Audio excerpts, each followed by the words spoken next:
Are you a little overwhelmed, feeling isolated, angry, frustrated, unacknowledged, or fearful? Do you find yourself wanting to retreat from the world? Then it's time to break down the barriers and say yes to yourself. Join me, Christine Clark, on Forging a Life to spark the ignition and put your life into drive. We'll cover how to ignite full circle success on your terms. You can forge through. Every episode, I share a life forging tip to spark your liberated, energized, and profoundly satisfying life. It has never been a question of, do you have what it takes? It is only, are you willing to try? Forging a Life is about you and our world, as each of us forge our unique destiny. We light the way for others, igniting world-healing transformation. Step into the work and make an effort. Trust yourself and the process of becoming. Forging a Life starts now. What does it mean to have energy or passion or even ease? Do you find yourself, living in a state of kind of constant turmoil? Does the world appear to be less safe than ever before? How can we have energy? What does that even mean? Does it mean being able to get out of bed in the morning? Is energy just not feeling wrung out by the end of the day? Is it possible to feel clear-headed, invigorated, or more in the moment? Is there that much caffeine in the whole world? Wouldn't it be great to have optimism and confidence? Wouldn't you love to live centered and grounded and energized, to have that spark and fan the fire, to just live full out? The world is heavy, and there's a sense of threat, and like we're not safe, even though the world is the safest it's ever been. Yet we can break through. You can own energy, passion, ease. Peace and joy and deep fulfillment can be yours. You can bring back the fire. Let's discover how. I'm Christine Clark, and this is Forging a Life. I heard recently that the increasing numbers of people really believe that the world is less safe now than it ever has been. And in actuality, if you look at history, we are living in the absolute safest time possible with our medical breakthroughs, with our infrastructure, with our neighborhoods, with our neighbors. Crime is actually down hugely amounts. And we are living in a place where no one is actively trying to come after us in any way, shape, or form. And yet there's this juxtaposition of perception over reality. And perception is huge. And it's what we believe or feel will follow that rather than sticking to what reality is. But with this feeling of unsafeness, there is loss of agency due to fear. We're just not as likely to engage in conversation with somebody as we maybe used to several years ago. We're not as open about our thoughts and opinions because there is this feeling that there might be repercussions. I know in my own experience, I'm never quite sure where people's political leanings might be. And I find that myself that I am just very particular about my choice of words, the topics I choose to engage in, wanting to get to know people and be friendly. And yet there's this kind of just radars, like where can we go? Where can we be safe? And what topics can we discuss without sparking any kind of disruption, right? And I think all of that has led into us just kind of having a little bit of lack of agency, a lack of freedom in how we move, how we talk, how we engage with people. And I had a day several days ago, over a week ago, where the world just kind of got a little bit heavy.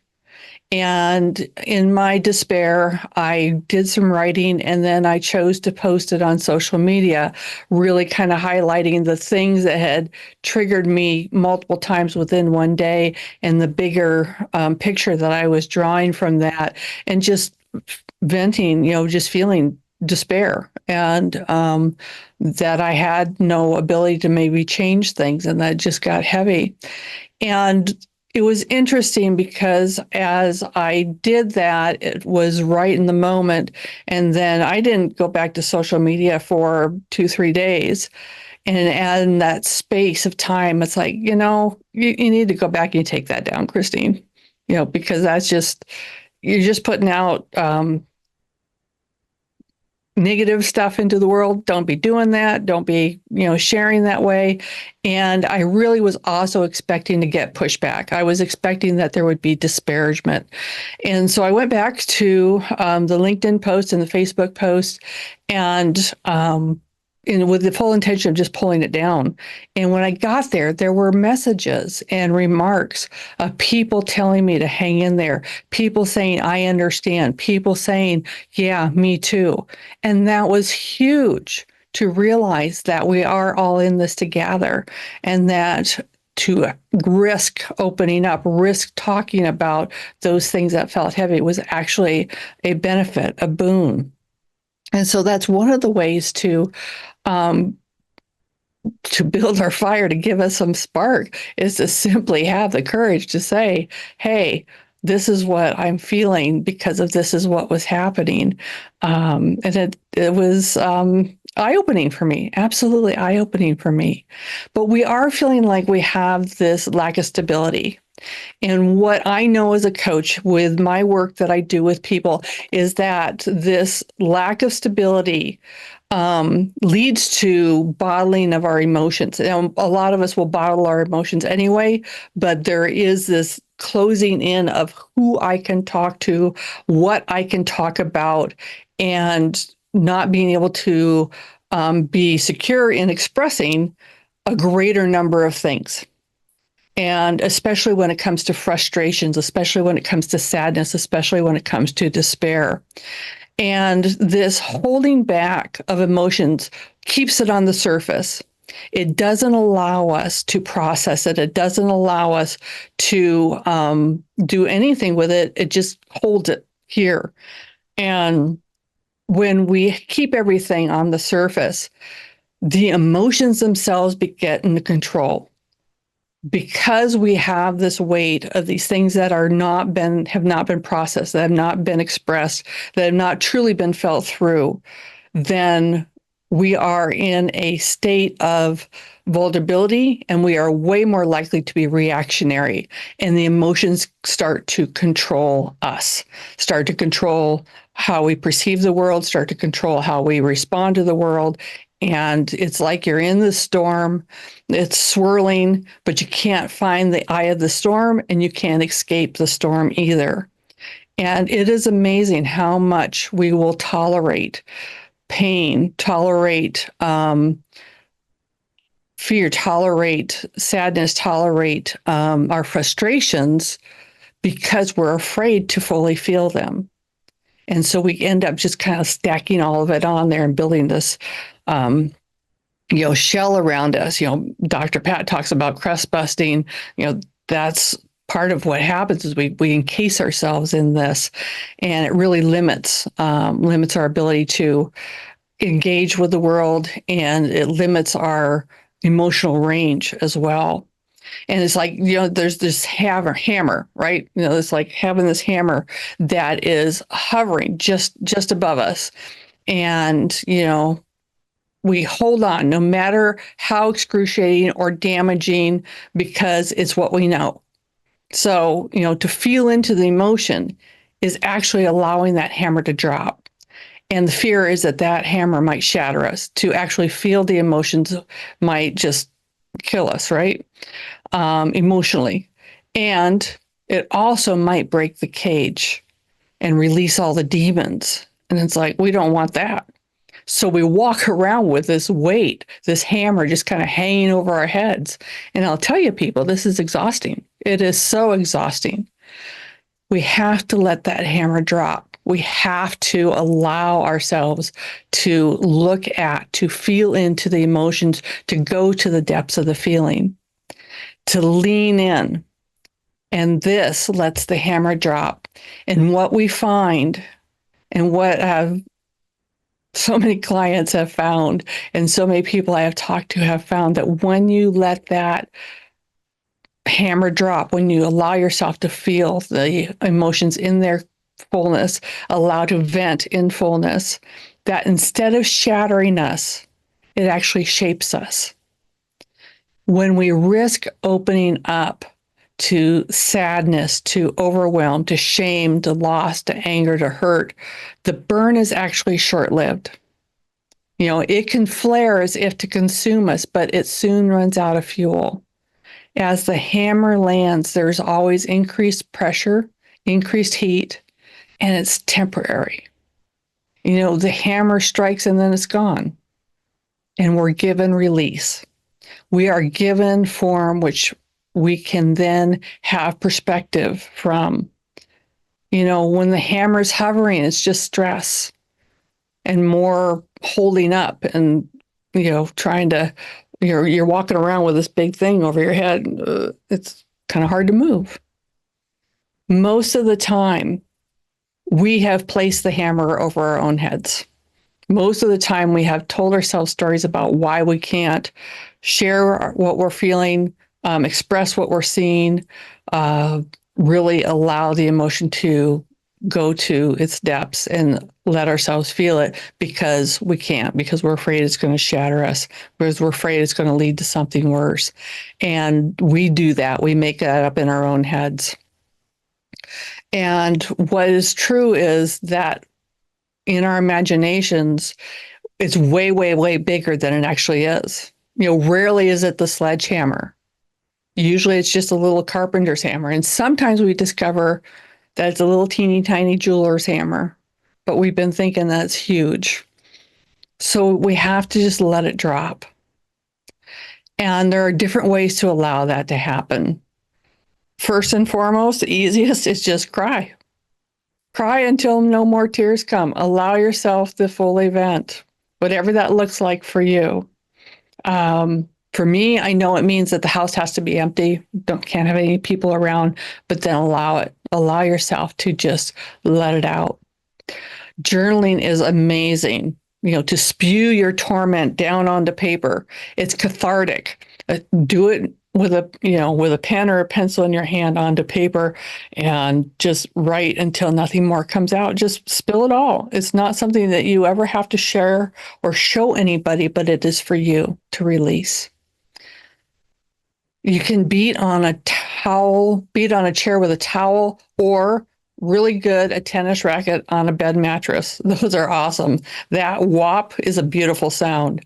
Again, it's ways of allowing yourself to actively, physically release what is being carried around and just let your body feel through it so that it no longer holds on to you and you've let it go. You've released it. I find that one of my personal favorites is to just scream in the car while driving down the highway. Nobody's there. You can let it rip and just share and just like, whoa, while you're going down the highway. All of these ways are just for you to release, get the release you need so you're not holding on to stuff. So then when I go back to the post and I read the comments, for me, that was turning and facing something, because I went in and I wrote it and I put it up and then I walked away from it and I shut the door. And yet it was still with me. And the idea of what I had done, the idea of what pushback I might be getting. And so you have to turn and face the thing that is triggering you. And when I went back to Facebook and to Instagram and to LinkedIn, I was facing the thing that had me in knots. And in doing that, what I found was was beauty. People understanding, people saying, yeah, me too. And so that was really beautiful and rich. And all of this is really, really challenging work. It is not simple work. And we're going to move to a break. But when we come back, I'm going to talk about who you need to have on your side and in your team to get you through this releasing so that you can have the fire and live without all the heaviness. This is Forging a Life. I'm your host, Christine Clark.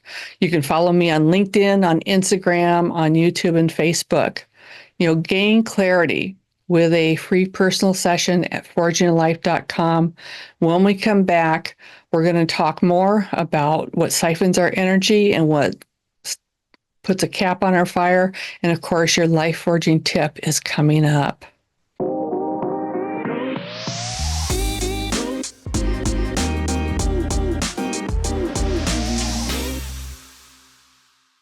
Hello, this is Christine Clark. This is Forging a Life. And we've been talking about how to just allow yourself to release and express the emotions that are building up due to some of the heaviness of the world, and just allowing yourself to feel it. And what I know absolutely as a coach is that this is challenging work. It sounds easy enough to just cry until you don't have any more tears, journal it out until there's nothing left, and beat on a chair with a towel and get that cathartic release. And yet so many people won't do that, even if it goes, oh, that sounds like a good idea. We won't get around to doing it because there is still that piece that says, if I allow myself to feel all of this, to just really allow it to go from the surface down through my body and out the soles of my feet, something horrible might happen. I might crumble, I might shatter. And so my invitation to you is to get a hold of somebody to walk with you through that. And having a life coach is huge.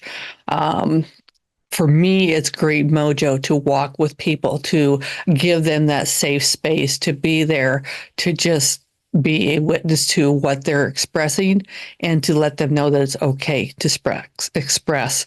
So you got to let that hammer drop, reach out and get support. Hire me. I'm an amazing coach. I'm good at this work. And there are a lot of other people out there that can also help you. When you allow that hammer to drop, when you feel the emotions, new perspectives emerge, and you'll find that we are being shaped, that we are not being shattered. And with the new perspectives, that's where you get awareness. Everything begins with awareness. And when you have awareness on, where this energy was coming from, what it was that triggered you, just releasing it just simply clears the fog, and you suddenly can look around and say, oh, wow, we have all these different options and choices. And then you can make different choices. With the energy cleared, you can sometimes walk back the cat. How did I get to this place? What happened just before this? What happened just before that? And if you go back all the way, you can find precisely where things turned sour and get a look at who was there. What was I thinking? What did I do or not do to support myself? And then we can learn and grow from that and be better self-care takers as we move forward. There's this huge wonderfulness that comes with perspective. When you can look over the chain of events that led to where you were and see where you came from, and then be able to put it back together. And sometimes we also get to see our part in it, how we facilitated putting that hammer over our heads. And if we can accept how we created what was, then there's an opportunity for growth. We can understand that we're a choice, always, always. And those are the precious hammer blows that form us into better versions of ourselves, to be able to see how we can do things that are different. There are things in our control that we could make a different choice, and how the choices we made led to some of what we're experiencing. You are a magnificent, wonderful being. The life of significance that calls you is obtainable. And it's never been a question of, do you have what it takes? It's only a question of, are you willing to try? Are you willing to let the emotional hammer drop? And if so, then you can become a next better version of yourself. Some of the other things that get in the way of us being able to burn bright or dampen our flame, pour water on the ashes so that we're barely cooking along. Our energy level goes down, and We have to put energy back into our energy tanks in order to burn bright, in order to respark and rekindle our fire. And there's a lot of things that drain our energy. Many of those things we really do have control over. And so with a little, little information, little awareness, you can stifle that outflow of energy. You can stop the energy siphons. You can shut it off. And one of those things is conflict. When you are in conflict with people that are close to you, whether it's a spouse, whether it's your kids, whether it's a parent, whether it's just people at work, when there is conflict or unresolved issues, that is a drain. Even when you are not along around those people, like if it's something from work and there's issues about how things are and are not operating at work, you can step away from work, you go back home. However, the thoughts and the conversations, I don't know if you ever do this, sometimes I have done this, where I have the conversation in my head and then they respond and I respond and they respond and I respond. I'm having this whole dialogue with people that are not present and the situation isn't in front of me. I'm somewhere totally else and I'm still in the energy of it. So don't do that. But conflict drains. Facing the conflict, addressing it, speaking to the issue can help with that. So overwhelm is an energy siphon drain. Just too much going on. When we are indecision, that's another thing that can drain our energy. When you have that decision in front of you and you might be mulling over all the different options or how to go about solving it or which direction you want to go, the instant that you decide, energy will flood back in. While you're in the process of deciding is when you have energy that is just getting low. And so there's all these different things that affect our energy level. And what I want you to ask is when you are aware of that, just simply ask the question, what is my lack of energy costing me? And then answer the question. I want to make sure that we give you your life-forging tip today because you have dreams, you have wants, you have desires. Your next life, your next level is calling to you, and you can answer that call. Here's your life-forging tip. We are all 97% the same, and every one of us has elemental uniqueness, that 3% inherent aptitudes, knowledge, and experience that both sets us apart and guarantees our capability to have, to be, to do whatever we aspire. Your capacity is greater than the challenges that you may face. You are more enduring than the swirling energies of the world and absolutely concrete compared to any fear. You will bring back the fire and burn bright when you trust who you are. Anytime you notice that your style, your thoughts, your language, your preferences are different than others, lean in, follow your intuition. We can appreciate and celebrate those around us without dimming our own flame. Diversity, equity, and inclusion is for us all, and especially for you. Absolutely. So that's what I want you to be able to take home, that there are these things that drain your energy and you can choose on how to manage those and switch and reach out and get help. You know, when we risk opening up to sadness, to overwhelm, to shame, to loss, to anger, to hurt, the burn is short-lived. When we take back our agency and let the hammer drop, new perspectives emerge. We are formed into better versions of ourselves. Feeling through the emotion and claiming the benefit is difficult work. Coach Christine Clark is the answer. Flow forward faster, attain that life that is calling you exponentially faster with Christine at your side. Book your free session at forginglife.com. Follow me on LinkedIn, YouTube, Instagram, and Facebook. Until next time, keep forging through. You have been listening to Forging a Life with me, Christine Clark, igniting full circle success. Tune in every second and fourth Tuesday at 9 a.m. on Transformation Talk Radio for more life-forging tips to spark your liberated, energized, and profoundly satisfying life. As each of us forge our unique destiny, we light the way for others, igniting world-healing transformation. It's never been a question of, do you have what it takes? It's only, are you willing to try? Schedule a complimentary personal clarity session. Visit forgingalife.com. That's forgingalife.com.